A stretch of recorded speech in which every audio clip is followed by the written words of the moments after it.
Olá, bem-vindos, bem-vindas, todos que estão nos acompanhando para mais um encontro do nosso simpósio. Hoje falamos com Nathan Lima. Nathan Lima é bacharel e licenciado em Física, mestre em Engenharia de Materiais e doutor em Ensino de Física. Atualmente é professor do Departamento de Física e do Programa de Pós-Graduação em Ensino de Física da URGS.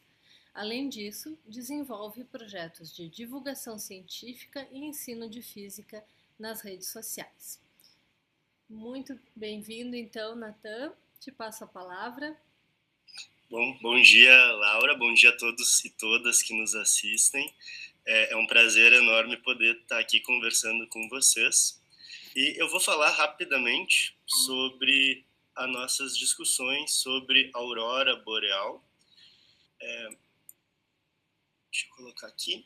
Então, a aurora boreal, né, é um fenômeno que eu acredito que todos já devem ter visto na TV ou em algum filme, ou até ter ido viajar. E antes de entrar propriamente no tema, ao escrever sobre a aurora boreal, eu me lembrei de um livro que é popular no meio da física, que é o Arco-Íris de Feynman.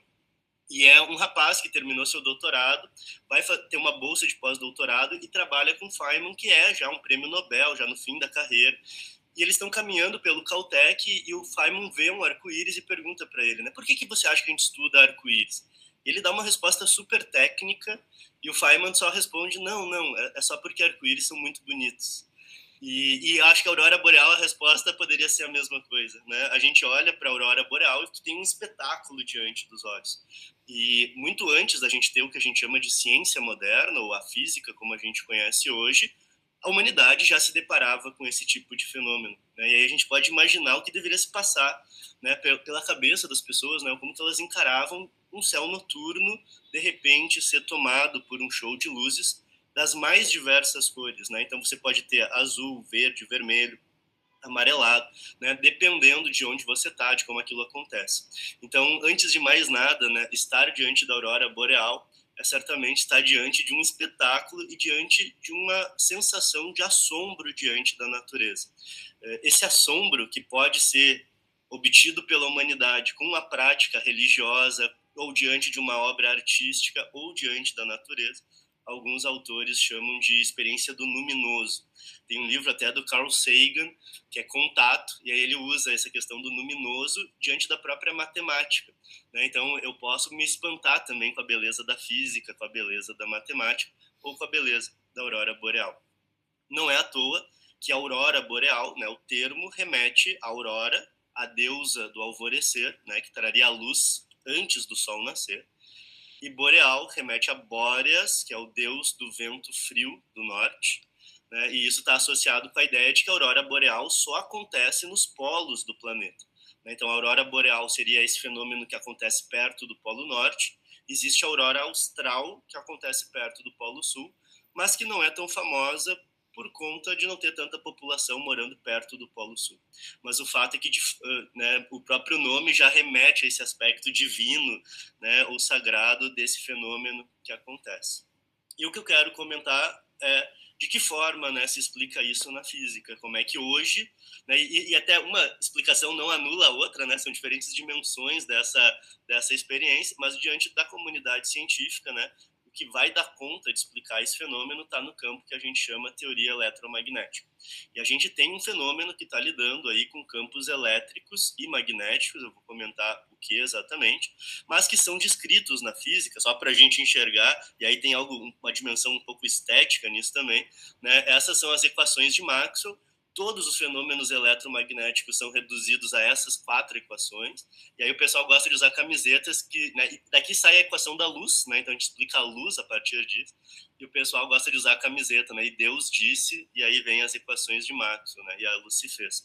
Então, tudo que está no campo eletromagnético é descrito por essas equações. O E é o campo elétrico, esse B é o campo magnético, que é o que nos interessa hoje, né, falar sobre campos magnéticos.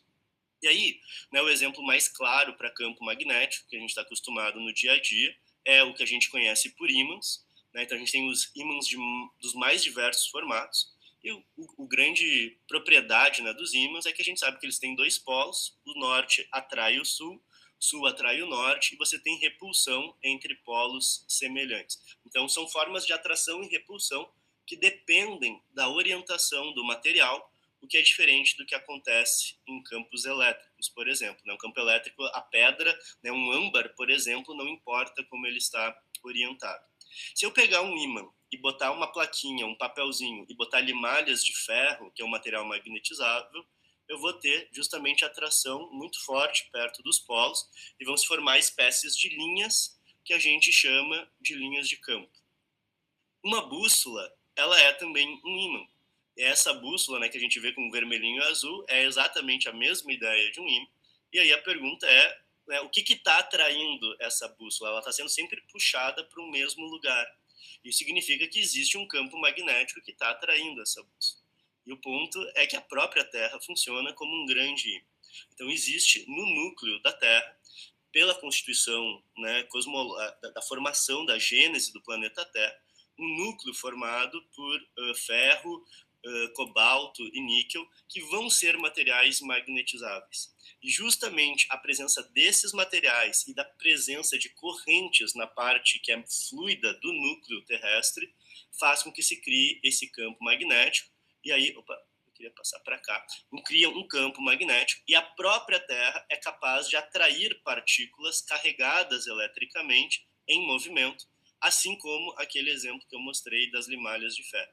Aqui as limalhas estão paradas, o caso da Terra é um pouquinho diferente, mas perto das regiões do polo, você também consegue fazer uma atração de partículas carregadas em movimento. E aí, o que acontece, né, a segunda parte do fenômeno, é que o Sol tem uma intensa ejeção de partículas carregadas eletricamente, o que compõe aquilo que nós chamamos de vento solar. Então, o Sol está não só liberando radiação eletromagnética, mas existem partículas com carga elétrica em movimento. Essas partículas também geram um campo magnético e também são sensíveis a um campo magnético. E isso vai fazer, né, o fato da Terra ter um campo magnético faz com que essas partículas sejam atraídas para as regiões dos polos. Então, o primeiro ponto, e aí isso é uma coisa super interessante da gente pensar, é que vai gerar regiões, né, onde essas partículas podem chegar de forma mais intensas, mas a grande maior parte do planeta Terra, essas partículas são defletidas e acabam não chegando na superfície. Por que isso é, no mínimo, curioso ou interessante? Esse tipo de partícula ionizante, ela seria capaz de quebrar, né, moléculas de DNA e contribuir para a quantidade de radiação que a gente recebe do Sol. Isso teria que fazer com que o corpo tivesse maior capacidade de regeneração frente a quebras de DNA do que já tem, e aí poderia ter uma série de mutações e enfim, problemas para a continuidade da vida. Então, a aurora boreal, né, além desse aspecto assim puramente científico, ela tem uma coisa curiosa que também tem um aspecto protetor, no sentido de que ela nos protege dessa radiação, diminui a quantidade de partículas carregadas que chegam até nós. Dito isso, né, você explica então por que as partículas eletricamente carregadas chegam nas regiões próximas aos polos. O outro ponto é a gente entender por que se formam diversas cores. Né? Essas diversas cores, elas acontecem porque na atmosfera terrestre você tem os mais diferentes gases. E esses gases possuem níveis de energia. Né? Então, o oxigênio, os elétrons do oxigênio, estão em níveis de energia específicos. Do hidrogênio, do hélio, de cada gás que compõe a atmosfera, você tem níveis de energia. Quando essas partículas colidem com os elétrons, esses elétrons são excitados para camadas mais externas e, ao retornar, eles acabam liberando radiação eletromagnética que é característica daquela energia do gás. Então, alguns gases vão ter a energia característica exatamente no azul, outras no esverdeado, outras no avermelhado. E aí, dependendo do gás que foi atingido por essas partículas emitidas pelo Sol, você acaba tendo um tipo de coloração diferente. Então, vai depender muito do do tipo de ejeção que está acontecendo no Sol, quais partículas estão sendo ejetadas, a composição da atmosfera, né, como que aquilo está entrando, você vai ter um espetáculo completamente diferente, com cores diferentes. Mas vejam, é muito interessante que algo que é uma coisa muito concreta, no sentido de que é algo que a gente vê no dia a dia, ela envolve uma teoria eletromagnética que vai demandar, por um lado, o magnetismo da Terra, né, eu entender a composição do núcleo terrestre, a presença de um campo magnético na Terra, por outro lado, a compreensão de como funciona a dinâmica solar, a emissão, né, de não só radiação eletromagnética, mas partículas eletricamente carregadas pelo Sol. Então, todo um entendimento de astrofísica, né, e dinâmica de interiores estelares. E, por fim, aqui já quase mecânica quântica, eu poderia até se considerar mecânica quântica, saber quais os níveis de energia de absorção e emissão dos gases da atmosfera, que é o que a gente chama de espectro desses gases, né? Quais cores eles emitem, quais energias eles absorvem. E aí sim, quando você mistura tudo isso, você é capaz de explicar esse fenômeno que é a aurora boreal. Então, né, isso, mais uma vez eu boto aqui, né, se a gente fosse tentar reduzir, tá, o que eu precisaria saber para matematizar?